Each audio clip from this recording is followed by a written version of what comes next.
할렐루야.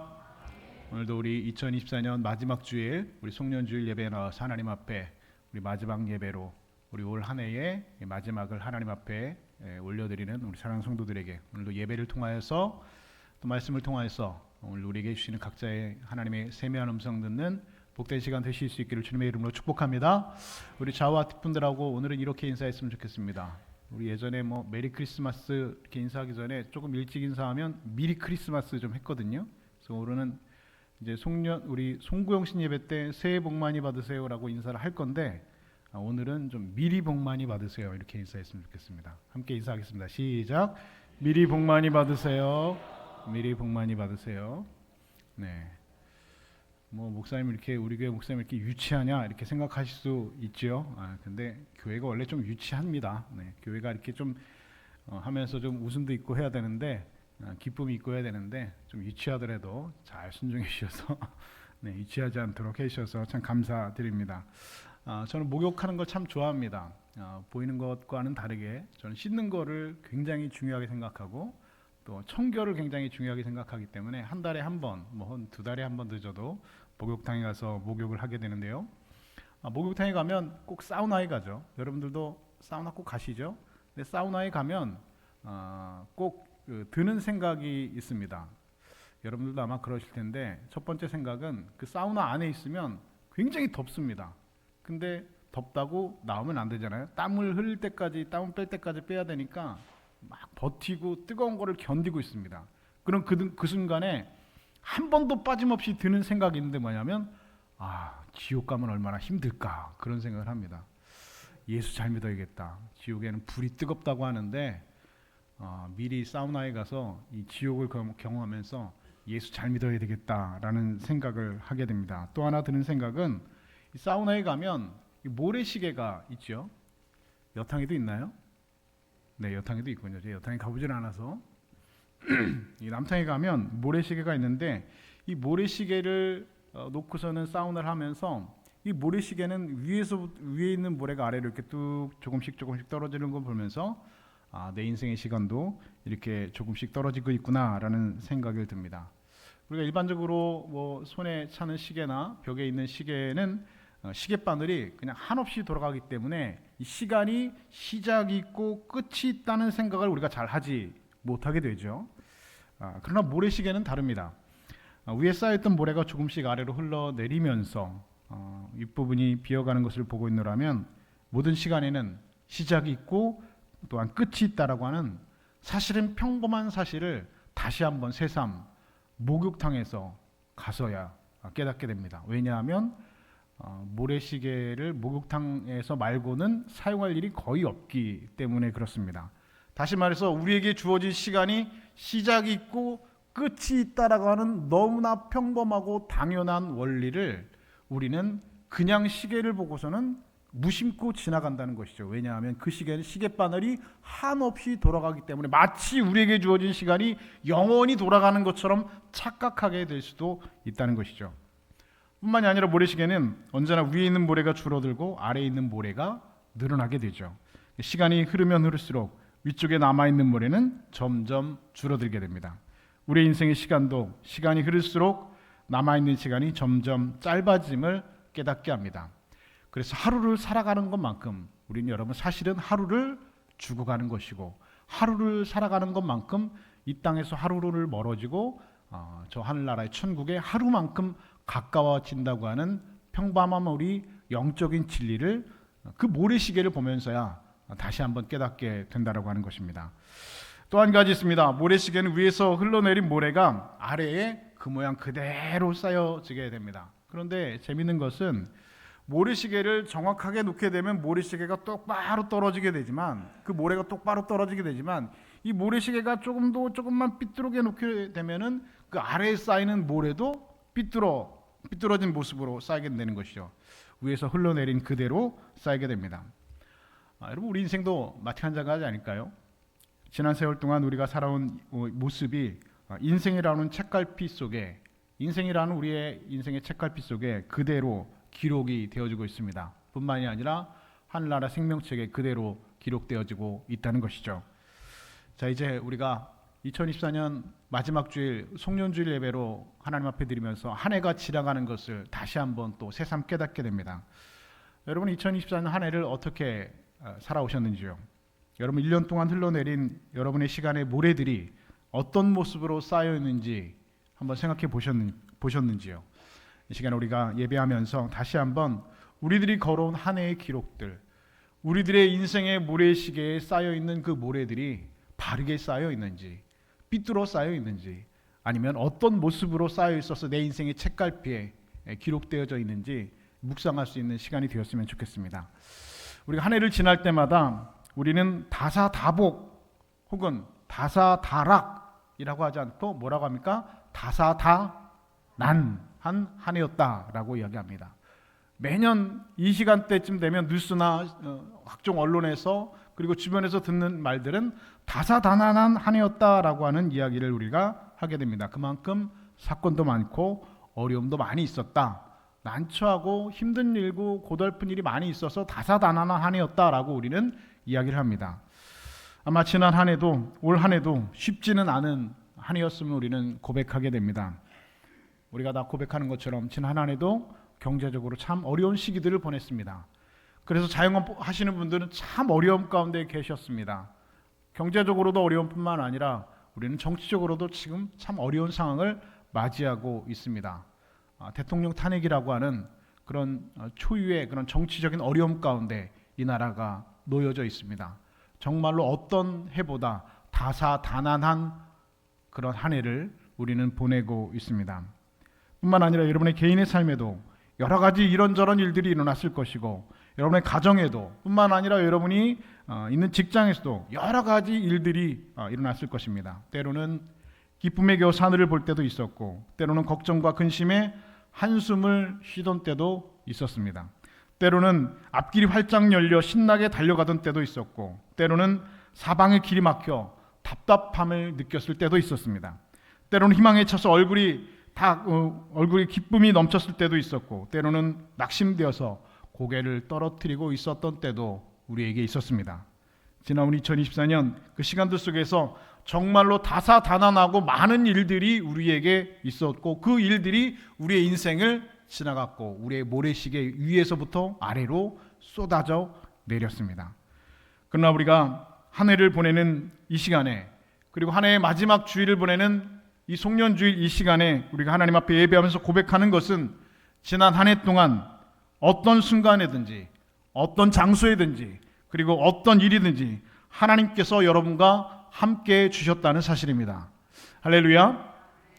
그래서 오늘 본문 10절은 우리에게 이렇게 말씀하고 있습니다. 여호와께서 그를 황무지에서 짐승이 부르짖는 광야에서 만나시고 호위하시고 보호하시고 자기 눈동자같이 지키셨도다 말씀하고 있습니다.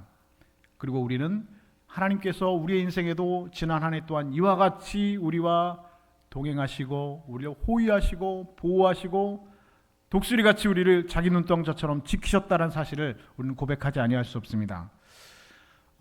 출애굽 과정 가운데 이스라엘 백성들이 애굽을 떠나자마자 그들 눈앞에 나타난 것이 있습니다. 출애굽기 13장은 그 내용을 이렇게 기록하고 있습니다. 여호와께서 그들 앞에 서시며 낮에는 구름 기둥으로 그들의 길을 인도하시고 밤에는 불 기둥으로 그들에게 비추사 밤이나 낮이나 진행하게 하시니 낮에는 구름 기둥 밤에는 불 기둥이 백성 앞에서 떠나지 아니하니라 기록을 하고 있습니다. 우리가 다 잘 알고 있는 것처럼 출애굽하고 이스라엘 백성들이 그 광야의 여정을 시작하는 그 순간, 아니 그날 밤부터 하나님께서는 이스라엘 백성들에게 밤에는 무슨 기둥이요? 불 기둥을 보내주셨고 낮에는 구름 기둥을 보내주셨습니다. 그래서 밤에는 그 추운 그 시나이 반도 그 광야에서 얼어 죽지 않도록 하나님께서 그들을 지켜주셨고, 그리고 낮에는 그들이 어떻게 나아갈 방향을 제시해 주시고 그 뜨거운 햇빛 가운데 하나님께서 저들 이스라엘 백성들을 지켜주셨습니다. 그리고 이 구름 기둥, 이 불 기둥은 언제까지 있었느냐? 이스라엘 백성들이 광야 생활을 마치고 요단강 앞에 도착하는 그 순간까지 항상 앞서서 저들의 앞길을 인도해 주셨다는 것입니다. 떠나야 할 시간도 알려주셨고, 그리고 장막을 치고 쉬어야 할 시간도 가르쳐 주셨습니다. 그리고 장막을 쳐야 할 장소까지 알려주셨습니다. 낮에는 구름 기둥으로 막아주셨고 밤에는 불 기둥으로 저들을 추위에서 건져주셨습니다. 뿐만이 아니죠. 이스라엘 백성들이 걸어갔던 그 광야는 풀 한 폭이 자라지 않는 메마르고 건조한 땅입니다. 그곳에는 어떤 생명도 살아남을 수 없는 아주 건조하고 아무것도 없는 말 그대로 광야, 사람이 살지 않는, 아니 사람이 살 수 없는 곳입니다. 그런데 그곳에서 이스라엘 백성들은 무엇을 먹고 살았습니까? 하나님께서는 매일 아침마다 저들에게 만나를 내려주셨다 기록을 하고 있습니다. 그리고 그 만나는 언제까지였습니까? 마찬가지로 구름기둥과 불기둥처럼 이스라엘 백성들이 요단강 앞에 도착하는 그 순간, 그 날까지 만나가 하늘에서 매일같이 내렸고 그날 아침에 만나가 끊어졌다라고 성경은 기록을 하고 있습니다. 만나만 먹고 산 것이 아니라 저들이 고기가 먹고 싶다고 하면 하나님께서 메추라기 떼를 이스라엘 백성들에게 몰아주셔서 이스라엘 백성들은 그 40년 광야 여정 가운데 굶지 않고 만나와 메추라기를 먹으면서 살아갈 수 있었습니다. 목이 마를 때면 반석에서 샘물이 터지게 하셨죠. 그리고 그 사건을 느헤미야 9장 20절은 그 샘물 사건을 이렇게 정확하게 기록합니다. 주의 만나가 그들 입에서 끊어지지 않게 하시고 그들이 목마름으로 인하여 그들에게 물을 주어 40년 동안 들에서 기르시되 부족함이 없이 하심으로 그 옷이 헤어지지 아니하였고 발이 부르트지 아니하였사오며. 자, 여러분, 이스라엘 백성들이 40년 동안 그 메마르고 아무 어떤 생명도 살 수 없는 그 광야에서 살아갈 수 있도록 그 더위를 하나님께서는 구름기둥으로 막아주셨고 추위는 불기둥으로 막아주셨고 먹는 것은 만나와 메추라기로 저들에게 매일같이 공급해 주셨고 목이 마를 때면 그 아무것도 없는 광야에서 반석에서 샘물이 나게 하셔서 저들이 목마름으로 인하여서 40년 동안 목마르지 않고 먹고 살 수 있도록 하나님께서 말씀에 인도해 주셨다고 합니다. 그리고 그러므로 말미암아 그 옷이 헤어지지 아니고 발도 부르치지 아니하였다라고 느헤미야는 그 내용을 기록하고 있습니다. 여러분, 이스라엘 백성들 걸었던 그 시나이 반도는 풀 한 폭이 절대로 자랄 수 없는 아주 건조한 곳입니다. 그럼에도 이곳을 지나갈 수 있는 것은 그 시나이 반도에 500개의 오아시스가 있었기 때문입니다. 하나님께서는 반석에서 샘물에 나시게 하시고 뿐만 아니라 그 오아시스에서 나는 여러 가지 샘물을 하나님께서 먹게 하셨습니다. 그런데 그 오아시스, 마치 마라의 쓴물이 단물로 바뀌었던 그 오아시스는 지금도 곳곳에 한 500여 개 정도가 있는데, 크고 작은 오아시스가 있는데 아주 재밌는 것은 그 오아시스 근처에는 발견되는 것이 있다는 겁니다. 무엇이냐면 바로 수많은 사람들의 인골들이 발견되고 있다는 겁니다. 그러니까 이전에 그곳을 지나갔던 많은 사람들이 그토록 찾았던 오아시스를 바로 지척에 두고도 찾지 못해서 더위와 목마름에 쓰러져 숨이 끊어졌던 것입니다. 그러나 하나님께서는 이스라엘 백성들을 그 오아시스의 샘물을 먹게 하시고 반석에서 물이 나게 하셔서 그들을 더위와 목마름에서 건져주시고 인도해 주셨다라고 성경은 기록하고 있습니다. 자, 그렇다면 이스라엘 백성들을 이와 같이 인도해 주셨던 하나님이셨다면 오늘 지난 한 해 동안 우리들이 살아왔던 그 한 해의 역사의 페이지들 한번 생각해 보십시오. 때로 광야를 지나는 여행자처럼 오늘 우리도, 저와 여러분들도 지치고 목이 말라서 더 이상 버티기 힘든 순간을 당했던 적도 있었습니다. 하나님, 언제까지입니까? 라고 고백하면서 울면서 그 더위와 목마름과 굶주림으로 인하여서 하나님 앞에 더 이상 버티기 힘든 순간까지 다다랐던 적도 우리의 인생 가운데 있었습니다. 그런 순간들을 만났던 분들도 많이 있습니다. 그런데 하나님께서는 그들을 그냥 그대로 내버려 두시지 않으셨습니다. 때마다 시마다 하나님께서는 오아시스를 마련해 주셨고 다시 일어날 수 있는 새 힘을 허락해 주셨고 다시 무릎을 세우고 인생길을 걸어갈 수 있는 하나님께서 주시는 그 힘을 공급해 주셔서 오늘 이 자리에 우리가 하나님 앞에 나와서 송년 예배로 드릴 수 있게 되었습니다. 고린도전서 10장 13절은 그래서 이렇게 말씀합니다. 사람이 감당할 시험 밖에는 너희에게 당한 것이 없나니 오직 하나님은 미쁘사 너희가 감당하지 못할 시험 당함을 허락하지 아니하시고 시험 당할 즈음에 또한 피할 길을 내사 너희로 능히 감당하게 하시느니라 말씀하고 있습니다. 이 말씀이 하나님의 약속인 것을 체험하게 하셨습니다. 여러분, 지난 한 해 동안 어느 한순간도 하나님께서는 저와 여러분의 곁을 떠나신 적이 없습니다. 혹 우리가 하나님을 잊고 산 그 순간에도 하나님은 여러분들을 잊으신 적이 없습니다. 여러분들이 하나님을 떠나 살았던 그 시간들 속에서도 하나님은 여전히 여러분들과 함께 곁에 계셨습니다. 우리가 하나님의 손을 놓고 살았던 그 순간에도 하나님은 여전히 우리들의 손을 잡고 계셨습니다. 그렇게 우리 하나님은 우리를 호위하시고 보호하시며 자기 눈동자처럼 지켜주셨습니다. 그래서 오늘 본문 11절은 우리에게 이렇게 말씀하시는 것이죠. 마치 독수리가 자기 보금자리를 어지럽게 하며 자기 새끼 위에 너풀거리며 그의 날개를 펴서 새끼를 받으며 그의 날개 위에 그것을 엎는 것 같이 라고 기록을 하고 있습니다. 이 말씀의 내용은 우리가 상상하고 한번 생각을 해보셔야 됩니다. 이 독수리가 이 절벽이나 나무 위에 이 둥지를 짓고 보금자리를 마련했고 새끼를 키우고 있는데 그것은 항상 그 새끼들을 노리고 공격하는 살쾡이나 다른 뱀들이 그 둥지를 공격해 온다는 것이죠. 그러면 어미 독수리는 그곳에 와서 큰 날개로 바람을 일으켜서 둥지를 뒤집어 엎는다는 겁니다. 그래서 그 둥지 안에 숨어 있었던 독수리 새끼들을 다 바닥에 떨어지게 한다는 겁니다. 그리고 떨어지는 새끼를 독수리 어미는 날개 위에 사뿐히 받아낸다는 겁니다. 그리고 등에 업고 안전한 곳으로 날아간다고 기록하고 있습니다. 여러분, 하나님께서 이렇게 우리에게 하셨다. 오늘 성경은 기록하고 있는 것이죠. 보금자리가 어지럽게 될 때, 우리 삶이 어지럽게 될 때 우리는 마치 독수리처럼 이게 무슨 일이냐, 이게 무슨 난리냐 하면서 우리는 당황하고 또 그 순간에 하나님을 원망할 때가 또 있습니다. 왜 잘 살고 있는데 갑자기 이렇게 풍비박산이 나느냐라고 하면서 우리는 당황하기도 합니다. 그러나 하나님은 독수리가 날개로 새끼를 업음같이 우리를 안아주시고 또 인도해 주셨습니다.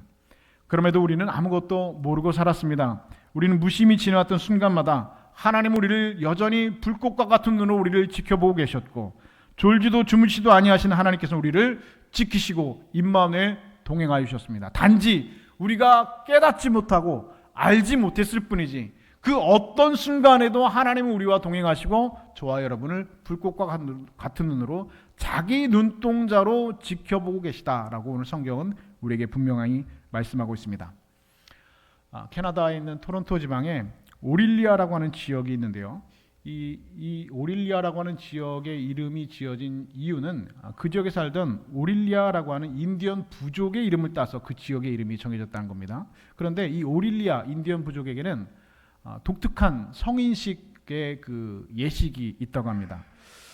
자녀가 자라서 이제 성인식을 치는 날이 되면 아버지는 강가에 아들을 데리고 가서 깨끗이 먼저 씻긴다고 합니다. 그리고 깨끗이 씻긴 다음에 그 아들을 아주 깊은 정글 산속으로 데리고 갑니다.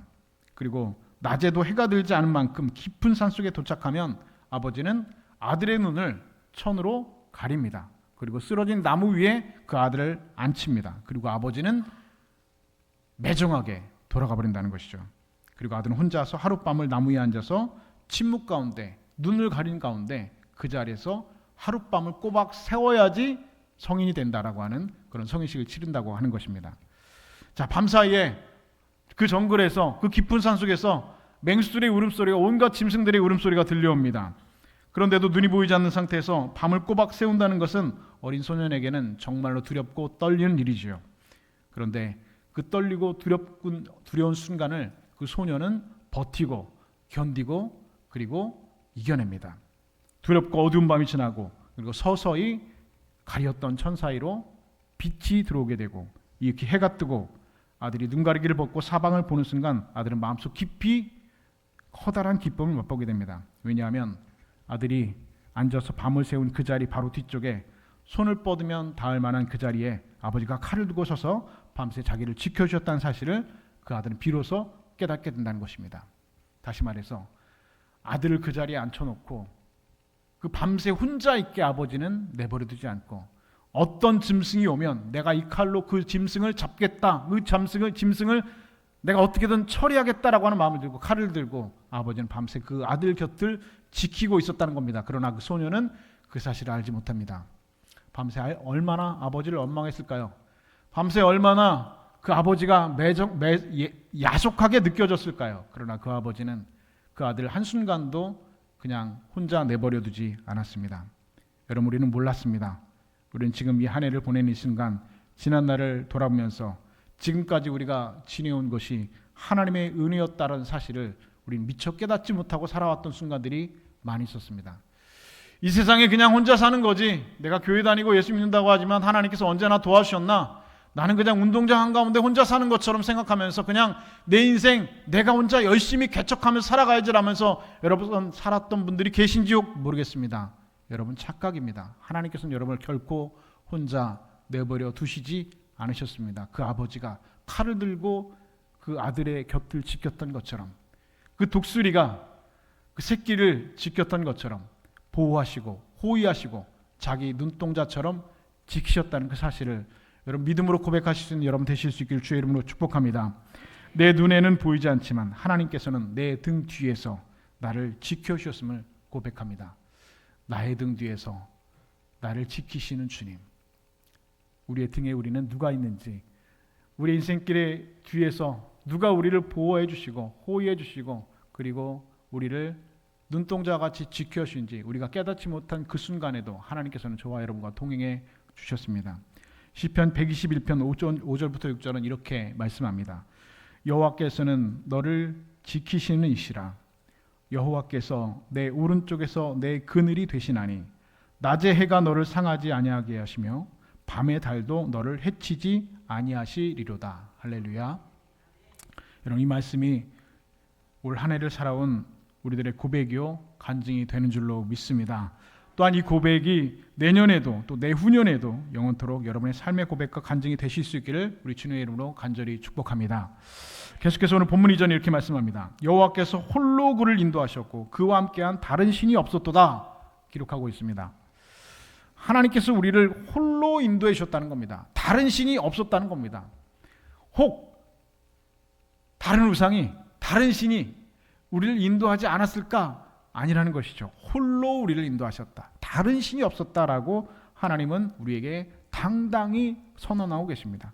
우리는 내 인생 내 힘으로 산다 생각했습니다. 그러나 하나님은 내 인생 내가 인도한 것이 아니라 말씀하고 있는 것이죠. 하나님께서 홀로 내 인생을 인도해 주셨다, 이끌어 가셨다라고 하나님께서는 우리에게 말씀하고 있습니다. 성경에 보면 가나안 땅에 정착한 이스라엘 백성들이 하나님 앞에 사사기에 왕을 세워줄 것을 기도한 내용이 있습니다. 사사들이 나라를 치리하다 보니까 우리에게 왕이 없어서 우리가 다른 나라의 침략을 받게 되는 것입니다. 그러니 우리에게도 사사들이 아니라 우리에게도 왕을 세워주십시오라고 하나님 앞에 기도했습니다. 하나님은 어쩔 수 없이 그래서 그들에게 왕을 세워줬습니다. 그래서 이스라엘 백성들에게 최초로 세워진 왕이 바로 사울이라고 하는 왕이었습니다. 이 사울이라고 하는 왕은 성경에 보면 굉장히 괜찮았던 왕이었습니다. 영이 충만했던 사람이었고 그리고 키도 크고 얼굴이 아주 잘생긴 그런 왕같이 생긴 그런 사람이었습니다. 그리고 사울은 왕이 되어서 얼마 후에 암몬이라는 나라가 이스라엘 백성을 포위한 다음에 이스라엘 백성들에게 이렇게 말했습니다. 너희 모든 이스라엘 백성들은 오른 눈을 다 빼버리라. 그렇지 않으면 당장에 너희들을 진멸할 것이다. 이 소식을 들었던 이스라엘의 왕인 사울은 그 길로 달려가서 암몬과 전쟁을 벌였고 그 전쟁에서 암몬과의 전쟁에서 큰 승리를 거두게 되었습니다. 그 전쟁에서 큰 승리를 경험한 사울은 자신감을 얻었습니다. 그래서 이번에는 블레셋이라고 하는 전통적인 적대 국가를 먼저 공격했습니다.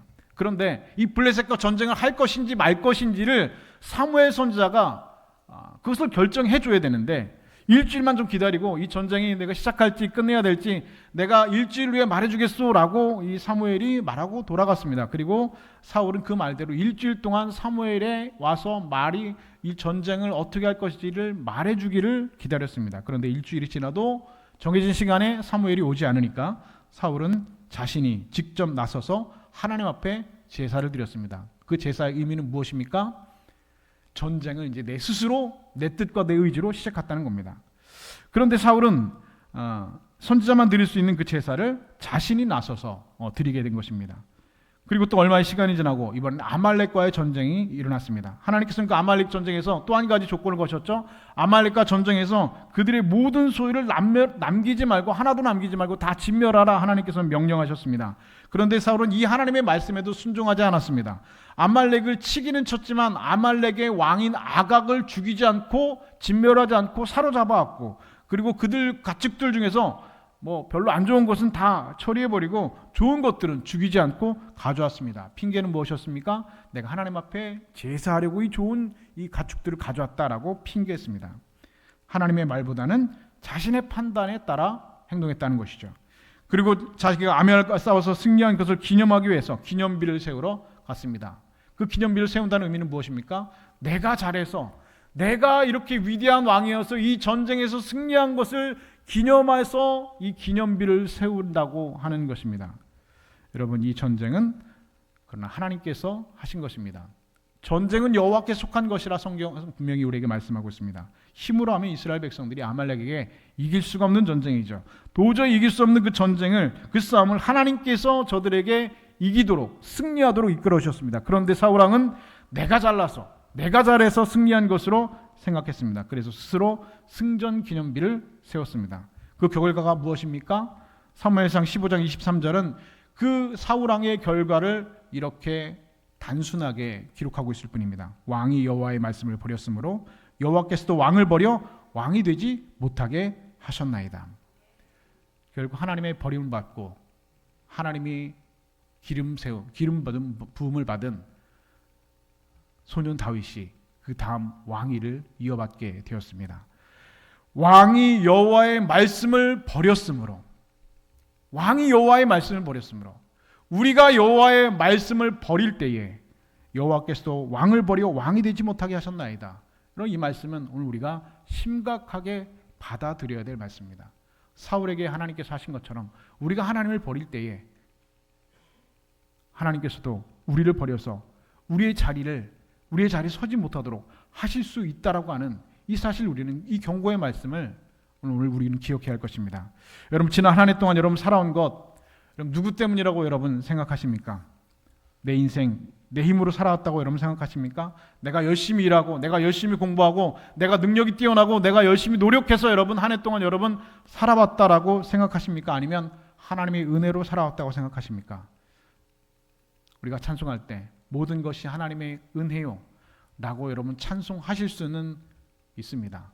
저도 그렇게 찬송할 수 있고, 여러분도 얼마든지 모든 것이 은혜고 하나님의 은혜라고 입으로 고백할 수는 얼마든지 있습니다. 그러나 마음속 깊은 곳에서부터 내가 정말 이 한 해 2024년 한 해 동안 살아왔던 것이 내가 잘나서, 내 노력으로, 내 능력으로, 내 힘과 내 잘남으로 살아왔다고 여러분 생각하시지는 않으십니까? 목사도 모르고 사람들은 알지 못합니다. 그러나 하나님은 우리의 마음을 통찰하시고 그리고 우리의 마음을 감찰하시는 분입니다.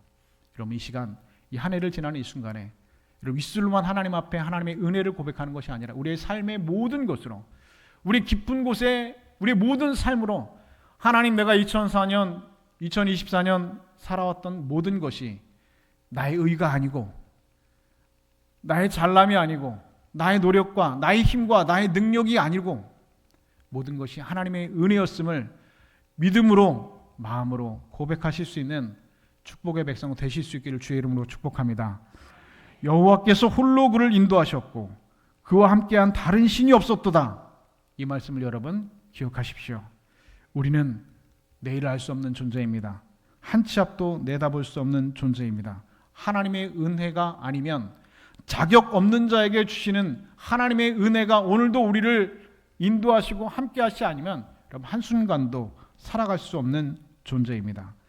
내 인생 내 힘으로 살아온 것이다 라고 착각하고 교만하게 살아오는 것, 이런 것은 여러분 사단의 속삭임이고 이 세상의 미혹입니다. 공부 잘해서 좋은 대학 가서 좋은 회사 가서 돈 많이 벌고 내 능력과 내 의지대로 여러분 살아온다고 여러분 생각하십니까? 착각하지 마십시오. 내 능력과 내 잘남과 내 노력과 내 힘과 내 머리로 비즈니스하고 살아온다고 생각하십니까? 마귀의 속삭임이고 여러분 미혹입니다. 우리 내일을 알 수 없습니다. 한순간도 하나님의 은혜가 아니면 내가 살아갈 수 없다고 하는 바울이 고백한 것처럼 나 된 것은 하나님의 은혜입니다 라고 고백할 수 있는 믿음의 백성 되실 수 있기를 다시 한번 주님의 이름으로 축복합니다. 한 해를 보내면서 이 세상에서 가장 아름다운 시편 23편을 우리가 다시 한번 함께 묵상했으면 좋겠습니다. 여호와는 나의 목자시니 내게 부족함이 없으리로다. 그가 나를 푸른 풀밭에 누이시며 쉴만한 물가로 인도하시는 도다. 내 영혼을 소생시키시고 자기 이름을 위하여 의의 길로 인도하시는도다. 내가 사망의 음침한 골짜기로 다닐지라도 해를 두려워하지 않을 것은 주께서 나와 함께 하심이라. 주의 지팡이와 막대기가 나를 안위하시나이다. 주께서 내 원수의 목전에서 내게 상을 차려 주시고 기름을 내 머리에 부으셨으니 내 잔이 넘치나이다. 내 평생의 선하심과 인자하심이 반드시 나를 따르리니 내가 여호와의 집에 영원히 거하리로다. 할렐루야. 여러분, 이것이 이 한 해를 보내는 저와 여러분의 고백이 되는 줄로 믿습니다. 또한 앞으로 달아오는 2025년 한 해에도 변함없이 하나님의 그 선하심과 인자하심이 여러분과 저와 인생 가운데 동행해 주길 바랍니다. 오늘 이 마지막 주일에 이 고백과 이 교도로 이 한 해를 마감하며 하나님 앞에 그 은혜의 감사의 고백으로 주 앞에 예배함으로 감사함으로 나아갈 수 있는 저와 여러분, 그 믿음의 백성, 하나님의 백성 다 되실 수 있기를 우리 주님의 이름으로 간절히 축원드립니다.